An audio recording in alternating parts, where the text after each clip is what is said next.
If they have a successful season and it's not in spite of him, I think they keep him. Next tier, let's keep it moving. He could be one tier higher if Mike Pence had the courage. Jackson Dart.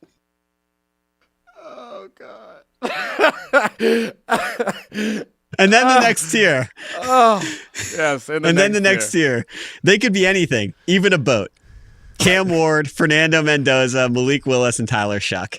Yeah. And I would ask you, from this group, and we can include Mike Jackson Dart in this group. I just wanted him for the tier name. From this group, who's most likely to be the boat here?